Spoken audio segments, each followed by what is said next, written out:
Senhoras e senhores, sejam muito bem-vindos a mais um episódio do Here for Art Podcast. Eu me chamo Eduardo Facchini, eu sou designer de marca musical e hoje falaremos sobre problemas, falaremos sobre dores. Sim, eu vou comentar aqui sobre os principais motivos de tirar o sono de quem trabalha no mundo musical e algumas soluções, obviamente. Não adianta eu só falar do problema, né?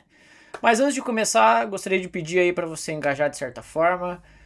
Vamos passar essa mensagem pra frente o máximo que a gente conseguir, porque se o mundo da música trabalhar a própria marca de uma forma geral como comunidade, ele será cada vez mais levado a sério e é cada vez mais dinheiro no bolso de todo mundo. E é isso que a gente quer. Então os artistas, principalmente se você é muito iniciante, um problema e uma dor que eu sei que você tem e reclama muito é panelinha. Panelinha, o que você pode fazer em relação à panelinha? Ah, ninguém me chama pra tocar, eles estão fechados entre eles. Mas aí eu te pergunto, aqui a gente já entra num campo quase de engenharia social e de manipulação, mas não é para ir para esse lado, tá? Eu pelo menos não gosto dessas coisas, jogo de desinteresse, essas porra assim, eu não gosto. Eu gosto de me identificar com uma galera e aos poucos me aproximar. Você tem que pensar que você está construindo um relacionamento. E eu acho que aí já dei a chave para você entender o que está acontecendo. Eles têm um relacionamento entre eles, a panelinha que você quer se infiltrar, digamos assim, né? Qual o motivo pelos quais eles deveriam adotar você? Inverte a pergunta. Por que eles não me chamam pra tocar? Você tem que pensar que o que você faz quando você sobe num palco é um serviço. Serviço. Então é servir, literalmente. Você já tem essa vontade dentro de você, mas você tem que fazer isso além de só a sua apresentação. Então a forma mais fácil e prática de servir é justamente indo, colaborando. Eu não tenho dinheiro, não sei o quê. Engaja. Não seja aquele puxa-saco chato. Chegue e escute. Com certeza você já alguma vez estava em algum lugar, chegou uma pessoa nova e ela só falava dela mesmo. Ah, não, porque eu já fiz isso, já fiz isso, já fiz aquilo, eu já não sei o que, blá, eu tenho isso, né? Cara, insuportável. Você sai da conversa cansado. Tipo, escuta o que a outra pessoa tem pra falar. Começa a prestar atenção nela. E não é fazer isso de forma racional porque você tá querendo alguma coisa. Só que se você tá também, trate o outro ser humano como um ser humano. Para de olhar as pessoas como números ou como caminhos para chegar em algum lugar. Trate o outro ser humano como um ser humano. Se você vai sempre com a ideia de uma forma. Parece algo meio místico, né? Que eu tô falando. Mas se você for com uma vontade um pouco mais pura de desenvolvimento mútuo de ambas as partes, pensando como uma troca mesmo, pô, ele tem uma coisa que ele pode fazer que te dá uma oportunidade de estar lá no meio daquele ambiente. O que você pode levar em troca? Você pode levar uma galera junto para curtir mais, você pode somar de uma outra forma, você tem algum conhecimento técnico, você pode o ambiente, como que é o ambiente? Você tem alguma sugestão? E aqui o principal é quando você tem uma sugestão, não seja um arrombado. Não é chegar e falar, nossa, isso aqui é uma merda, vamos mudar. Não, cara, não seja assim. Chega e fala na moral, pô, se a gente fizer diferente, o que você acha da ideia? E é sempre escutando. Às vezes o cara tem algum tipo de problema, algum tipo de dificuldade que você pode e deve conseguir, com você e a sua marca, resolver. Panelinha é um problema muito comum, tem bastante mesmo, mas não é impossível. É só você ser um ser humano de boa. E não importa o tamanho que você seja, o nível que você seja. Cara, sempre vai ter alguém maior, sempre vai ter uma panelinha que você não alcançou ainda, e isso é normal. Só que aqui eu acho que aqui no super iniciante, ele tem às vezes a sensação de que se ele cruzar o braço e postar as coisas dele lá, postar a música dele, vai surgir do céu. Cara, as pessoas estão preocupadas com tanta coisa, elas já têm tantas coisas pra fazer. Imagina que ela vai ficar caçando todo dia e vai ficar escutando 1 milhão de sets pra daí pensar, porra, esse cara é um gênio, vou chamar ele pra cá. Não é assim. Cara, servir é uma coisa tão bonita, é tão massa. Claro, eu não tô falando pra você de uma forma se humilhar, mas, cara, servir é dar uma ajuda, estenda a mão. Dê algo antes de receber alguma coisa, querer alguma coisa de volta. E eu te digo mais, pode acontecer, e talvez já tenha acontecido com você e você tenha se frustrado, de você tentar entrar numa panelinha ou numa comunidade e ter entregue alguma coisa e a galera mesmo assim cagou na sua cabeça. E tá tudo bem. Se você fez isso, você foi uma boa pessoa e fizeram isso com você, comece a pensar onde é que você está querendo se enfiar. Aí o problema deixa de ser você, o problema deixa de ser os caras. Deixa eles lá, mano. Tem tanta gente no mundo, tem tantas comunidades no mundo, uma deu errado, já já você acha o seu. E isso é um ponto que lá na frente a gente vai falar, que é a questão do posicionamento e por que é importante ter essa clareza de quem você é, aonde você quer chegar, com quem você quer chegar e o porquê. Essas coisas vão te conectar com as pessoas certas. Quando você tem isso claro e exposto para o mundo, outras pessoas que pensam parecido com você vão chegar de uma forma mais natural. O ambiente vai começar a se moldar à sua volta porque você está passando quem você é para o mundo, as coisas que você gosta, o seu posicionamento. Eu sei que eu falo isso diversas vezes, mas não existe palavra melhor. Esse posicionamento, essa clareza de mostrar quem você é importantíssimo. Na minha concepção, existem 3 coisas que podem acontecer quando você tenta entrar para uma comunidade ou para uma panelinha e eles pensam muito diferente de você. A primeira delas é você moldar o ambiente que você tá. Aí você tem que ser o cara brabo. Você tem que ir com força, tem que ser bom no que você faz para você conseguir moldar um ambiente que já existe à sua volta. É o seu objetivo, né? No fim das contas. É isso que te faz diferente. Mas existem assim... Mas existem muitos problemas em relação a isso, né? Nunca se sabe o quanto essas pessoas estão abertas a isso ou não. Aí vai de cada um. Eu não consigo te dizer o quanto isso é certo ou errado. Segunda coisa que pode acontecer, você ser moldado pelo ambiente. Então as pessoas, você tá com a cabeça fraca, tua opinião não é forte o suficiente, ou você gosta daquelas pessoas, você nem sabe o motivo, você vai acabar virando elas. E a terceira é aprender. Aprende com aquelas pessoas que estão ali. Veja o que elas fazem de certo, o que elas fazem de errado, e cabe a você decidir o quanto você vai levar isso pra sua vida ou não. Se são pessoas que pensam muito diferente de você, é uma convivência quase insuportável. Eu não consigo entender o motivo de você estar querendo entrar naquela comunidade. Mas, às vezes, você está se descobrindo, é um passo da sua experiência. Esse tipo de experiência é muito importante. E essa é uma das coisas mais válidas para você, porque um dos principais objetivos que você tem como artista, como dono de negócio, como marca, é saber aonde você vai dizer não. Você tem que saber do que você não gosta, principalmente, mais do que você gosta. Você tem que ter os seus limites muito bem definidos. Então usa para colocar um limite, que seja assim, tá ótimo. A segunda dor é ganhar pouco. Cara, aqui entra uma parte um pouco mais técnica, a gente fala sobre prospecção ativa, passiva, mas aqui o principal, a reflexão principal que você tem que ter é a seguinte: você consegue listar todos os seus pontos fortes e fracos? Se eu agora na sua frente, eu sou dono de um clube e calhou da gente ter uma reunião, sei lá, pra gente trocar uma ideia pra te contratar ou não. Você consegue responder a pergunta por que você é diferente dos outros? Se você não consegue nem responder isso ainda, já é um problema. Você precisa ter, sei lá, umas 10 frases na sua cabeça do porquê você é diferente dos outros. E quando eu falo de diferença, não estou falando de diferença técnica musical, tá? Eu quero saber por que eu devo contratar você num valor maior do que eu estou imaginando, sendo que pra mim a música vai ser a mesma coisa. Porque eu acho que na minha line, a line que eu tô montando, todos os artistas são talentosos 100%. Eu não consigo enxergar erro neles. Musicalmente eles são fortes. Você também é forte, acredito em você. Mas por que eu devo pagar mais pra você? Qual que é o seu diferencial? O que você traz a mais? E aqui a gente entra no ponto que é um clássico, né? Por que duas pessoas com o mesmo talento ganham um valor diferente? Tudo isso é baseado no valor percebido pelo contratante. Então o contratante ele está percebendo um valor maior em um do que no outro. Então por que um tem um valor maior que o outro? Quando eu falo aqui sobre pontos fortes e fracos, é porque você tem que minimizar os fracos, obviamente, e melhorar os fortes. Mas quando eu falo pontos fortes é para você pensar assim, cara, eu tenho muitos amigos. Isso é um ponto forte seu. Então quando você chega numa hora de uma negociação e fala, porra, eu consigo levar 50 pessoas. O valor já é diferente. Claro. Olha como ele vê como um multiplicador na cabeça dele. 50 pessoas. Cara, eu tenho X seguidores no Instagram. O valor é diferente. Ah, não, porque eu lancei um álbum mês passado e ele estourou no Spotify. A diferença de um pro outro é a força de marca. Simples assim. E quando a gente fala marca nesse tipo de situação, ela engloba também até as pessoas que você pode levar. Porque a sua comunidade faz parte da sua marca. Vamos pensar o inverso.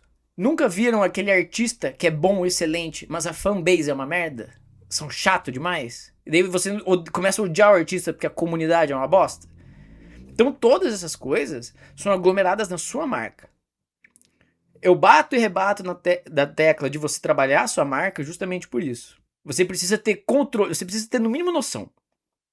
Se você não quer desenhar toda a sua marca e ficar pensando nisso, né, de uma forma paranoica, você tem que pelo menos entender como cada pilar afeta a sua marca. Você precisa ter esse controle. Primeiro que eu sempre falo que você tem que se ver como um negócio. Você tem que ter lucro. Então aqui a gente está debatendo valor. O problema de um ganhar mais que o outro com o mesmo talento é a percepção, é a marca, é o valor percebido. Tem marca que sai sem querer dar certo. Quando você trabalha a sua marca, você diminui essa margem de erro, essa margem de risco. Aqui a gente está tentando, quando a gente fala sobre marca, a gente está tentando trazer toda essa parte abstrata, que é a percepção de outras pessoas, para uma parte racional. A gente está tentando colocar o pingo nos is, entender qual pilar é o que afeta o que, do jeito que você se expressa ao mundo. Você é um artista, você tá todo dia lá fazendo arte, você produz a sua música, você se apresenta no palco, você tá se expressando, e daí aí fica aquele silêncio depois, acaba. Você tem que entender que o seu nome, ele vai muito além das 2 horas da sua apresentação. 4 minutos da música que você postou ontem e falou, galera, ouçam aí meu som. O valor, ele começa a aumentar e ser percebido quando existe uma consistência de excelência nessas coisas que você faz. Primeiro que um artista raramente nasce da noite pro dia, estoura um som. E os que acontecem, muitos ainda caem no limbo depois, porque não sabem se manter como marca. Aqui a gente fala sobre um ponto muito importante. Existem 2 formas de você ser uma pessoa saudável. Você tomar sua vitamina e você é naturalmente saudável, ou você esperar ficar doente para tomar um remédio. Essa é a reflexão, aí fica aí com você, que já está aqui entendendo mais sobre uma das marcas, o que eu tô querendo dizer. Você ter uma marca forte não quer dizer necessariamente que você vai explodir. Quer dizer que você vai encontrar as pessoas certas que valorizam isso. Então, voltando a 2 pessoas do mesmo talento que ganham diferente, quando você tem uma marca forte, pode ser que para um você tenha um valor menor, para outro você tenha um valor absurdamente maior. E quando a marca parte de você, com a sua clareza, com o seu posicionamento, você vai querer que aquele contratante que valoriza o que você gosta te contrate e te pague mais. Você vai se sentir, não é mal, você pode até fazer o trabalho, mas não é aquilo que você quer. E você vai estar recebendo menos ainda. Essa é a importância de se conectar com as pessoas certas, que volta no ponto passado, da panelinha. Então sirva essa galera, sirva o ambiente que você viva, sirva as pessoas à sua volta para elas lembrarem de você. E esse ponto puxa o próximo, que é o querer ser mais visto. Quero ser mais visto, quero ser mais visto, quero ser mais visto. Te respondo, por quem exatamente? E aqui eu já falei sobre comunidade, eu já falei sobre achar com quem você precisa trocar uma ideia, com quem você precisa servir, mas aqui eu vou falar mais no âmbito de comunicação e comportamento. Quando você quer se comunicar com outras pessoas que gostam das mesmas coisas que você, o que você faz? Você fala sobre as coisas que vocês gostam em comum. Agora me diz, quando você posta no seu story uma foto da tela do seu PC com o Ableton aberto e escreve lá cooking, já fiz isso, tá? E escreve lá. Com quem você tá se comunicando? Tipo, pô, a galera pode achar legal. Pô, maneiro. E aí? E isso não é uma forma, tipo, desista de fazer isso. Ou você ficar paranoico, nossa, eu preciso entregar um storytelling foda aqui. Mas quando você tá lidando com outras pessoas, pare de olhar pra elas como um número, cara. Converse com elas de uma forma humana. Seja um ser humano. Você pode se conectar com outras pessoas que gostam da mesma coisa que você, falando de coisas que não são a música. Aqui eu tô falando pra você eu usei o exemplo do Ableton, por quê? Porque o Ableton, ele vai ser muito massa para outra pessoa que produz. Você tá vendendo só, não é vendendo, mas você tá demonstrando que você tem uma técnica. E isso pro seu público não importa, pro seu contratante não importa. Eles querem viver momentos e experiências massas perto de você. É por isso, é isso. Tipo, pensa isso, tatue isso na sua testa. Eles não ligam pra técnica que você usa. Eles não ligam se você usa o Ableton ou o FL Studio ou o Logic. Foda-se, não faz diferença. Eles querem, cara, a história é bem contada na cabeça deles. Eles querem viver um momento massa. É isso. E como que eu entrego isso um momento massa? Não é necessariamente aí.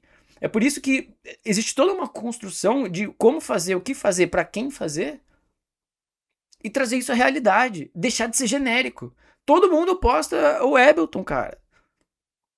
Todo mundo se veste de preto e vai e toca e bota uma corrente e toca lá, entendeu? Qual que é a sua diferença? A gente volta pro ponto 1. Qual que é o seu diferencial? Tá na tua bio lá do Instagram, como é que é? Produzo sets inesquecíveis e noites mágicas. Mas porra assim, tipo, todo mundo fala isso. Só que aí que tá, não é você falar, não, eu produzo outra coisa, eu sou foda. Mas cadê? E você não precisa necessariamente tocar no palco da Tomorrowland pra entregar algo foda. Muito pelo contrário, você vai chegar lá porque você faz algo foda. E algo foda é contar uma história. Então você vai lançar uma música, me conta por que essa música é importante. Por que eu devo parar meu dia pra escutar essa música? Você consegue me dizer isso? Você consegue me dizer por que eu devo parar pra escutar uma hora de set seu? O que é aquele set? O que é aquele set? É só uma música atrás da outra? Você quer que eu repare na mixagem? Na transição? Você quer que eu repare no efeito? O que você quer que eu repare? Aqui eu vou fazer um parênteses. Isso aqui explica muito porque muitos DJs e muitos artistas usam de uma intro tão especial, tão emocionante, e um outro, né, o final tão especial, tão emocionante. Porque é pra construir memória. A galera quer construir memória. Coisa que a gente esquece, cara, a gente não presta atenção em coisa que a gente esquece. Quer dizer, a gente esquece coisas que a gente não presta atenção. Quantos reels você deve rolar por dia? TikTok. Quantos que você não lembra depois de uma hora? Como que você marca a vida das pessoas? Olha, ó o trocadilho. Ah, gostou, né? Como que você marca a vida das pessoas? Como que você faz esse... Tá bom, eu acredito que você faz um set inesquecível e mágico. Como que você faz isso? Por que que ele é inesquecível? Por que que ele é mágico? Porque foi você que fez? Mas tá todo mundo fazendo. Por que que o seu é foda? Você consegue contar uma história? E não é difícil contar uma história. É aí que tá, esse é meu ponto. Claro, quando você quer fazer com uma marca forte, aqui você já começa a entender por que a marca resolve tantos problemas. Porque a percepção de marca resolve tantos problemas. Quando você tem uma marca forte, fica mais fácil de fazer isso. Você tem todos os elementos para isso. E você só tem que contar a sua própria história, além das novas histórias, de uma forma coerente. É simples. E eu vou dar um exemplo aqui de uma história, de uma música. Você pode falar, cara, quando eu tinha 10 anos, eu tropecei na rua. E essa música é sobre a rua que eu morava quando eu tinha 10 anos. O sentimento que eu tinha quando eu ia pra escola e eu tropecei naquela rua, sei lá. Você pode contar uma história muito maior do que simplesmente produzir, que eu sei que é foda, é difícil pra caralho. Você produz uma música inteira, várias versões, você deve ter umas 44 versões de cada música que você produz. Aí quando você já tá exausto, aí você coloca um nome nela, ou você colocou um nome na hora, e daí o vocal às vezes você nem escutou direito, você só achou um bom pra caralho, que encaixava na música e colocou lá. Aí você já tá todo morto, capenga, aí você tem que escolher uma capa. Aí às vezes é você mesmo que posta, você nem tem distribuidora nem nada, uma agência. Aí, cara, porra, aí você só posta no story. Galera, saiu meu som novo. E é isso. E as pessoas não sabem por que não encaixa. As coisas não são envelopadas. É um monte de coisa assim, ó, tudo torta tentando se encaixar. E aí, não sou eu. Eu sou viciado em música. Eu provavelmente, se eu sigo você e você posta música, eu provavelmente escuto. Raramente eu não escuto. Mas a maior parte da massa da galera, eles não veem motivo pra escutar. Eles falam, escuta depois. Agora eu tô... Porra, outra coisa aqui. Sabe? E passam. E perdem a oportunidade de conhecer o seu talento. Quando você é um artista maior, você já tá no mercado há alguns anos, você já tem uma certa renda ali, começa um problema de se manter relevante. O problema dos maiores é sempre isso, manter a relevância, sustentar aquilo que ele já é. Esse é um problema difícil. E como que a marca resolve esse problema? Porque a estratégia de marca, apesar de ser uma construção de um manual de regras de como o mundo deve te ver e se comportar à sua volta de uma forma técnica, quando você já tem uma marca consolidada, você pode ter uma flexibilidade de posicionamento. Então, um exemplo disso é o David Guetta. Ele tem projetos diferentes com nomes diferentes que ele toca sons diferentes. Mas ele continua sendo David Guetta. Pô, o maior DJ da história. Quando você não tem uma marca forte, você não tem um posicionamento claro, fica difícil dizer o que você quer de verdade. Não importa seus números também. Mas assim, quando você tem tudo isso muito bem feito, se algum dia você resolve fazer algo diferente, as pessoas sabem que aquilo está sendo diferente. Sabem que você está experimentando algo novo. E que aquilo ali não é exatamente tudo que você faz, tudo que você quer. Quando elas não sabem o que você realmente toca, qual o gênero que você normalmente toca, quando elas não sabem nem o seu gênero musical, não sabe com a tribo que você se identifica, a sua galera, fica tudo uma mistureba. Parece que você tá querendo agradar a todo mundo. E todo mundo sabe o que acontece com quem tenta agradar a todo mundo. Cai no genérico, cai no limbo, vira ruído, vira mais um, fica invisível. É isso que você quer? Ser mais um? Quando a gente fala sobre posicionamento, sobre estratégia de marca, é para atingir isso, atingir o seu diferencial. E quando a gente fala sobre atingir o seu diferencial, não é da forma ignorante, estúpida de falar tudo que vem na cabeça, foda-se, e não ligar para as consequências. O cérebro humano ele funciona de uma forma média aí. Não pode ser algo totalmente familiar que cai na chatice, e não pode ser algo totalmente novo, senão o cérebro tem que ralar muito para entender o que está acontecendo. Por isso é tão importante a sua marca ser forte, porque você traz a familiaridade de sempre.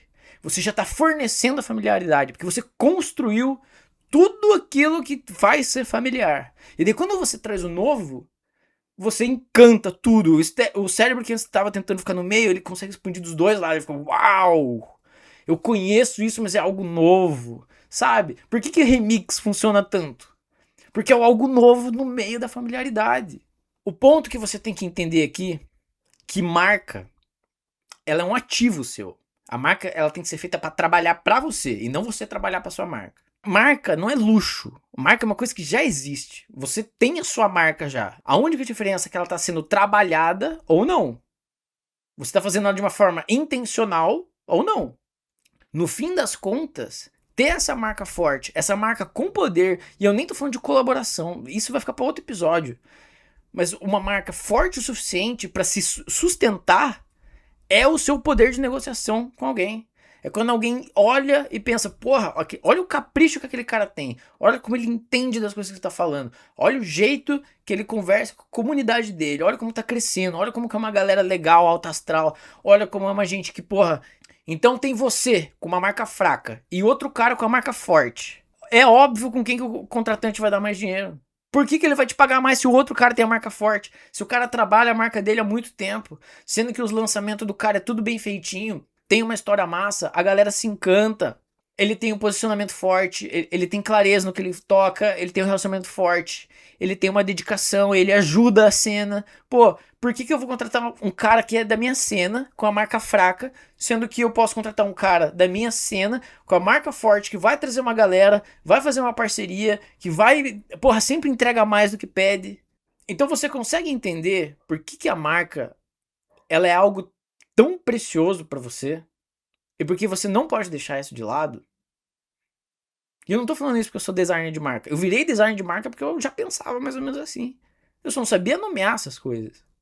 E eu fui atrás de estudar pra entender se fazia sentido o que eu pensava. Aí eu nos pergunto como que eu não ia me especializar em marca musical. E pô, depois de muito estudo, fui desenvolvendo, tenho meu próprio método. Eu tô fazendo um PDF também, que já foi testado por vários artistas. Recebi bons feedbacks. Não pela questão do conteúdo. Bom feedback pra mim é aquele que faz eu construir e desenvolver ele ainda mais. Então ele aumentou de tamanho. Ele tem uns temas muito bons. Não sei quando você tá vendo esse vídeo, mas eu ainda vou postar nos stories os temas. Bom, mas esse foi o episódio de hoje. Eu espero que você tenha se divertido, que você tenha gostado. Espero que você tenha visto que há uma luz, sim, no fim do túnel, que você não se preocupe com isso. Se você quiser fazer um projeto de marca, quiser só trocar uma ideia, pode vir falar comigo. Não necessariamente a gente precisa fazer um projeto completo, toda a metodologia. Com certeza é o melhor caminho, mas às vezes a gente faz alguns exercícios, alguma consultoria, alguma forma mais leve de você começar a entender a ideia, colocar em prática, até você ter aí desenvolvido uma grana guardada, ter toda uma estrutura para conseguir expandir e colocar esse teu talento aí pro mundão, tá bom? Fiquem bem e até a próxima.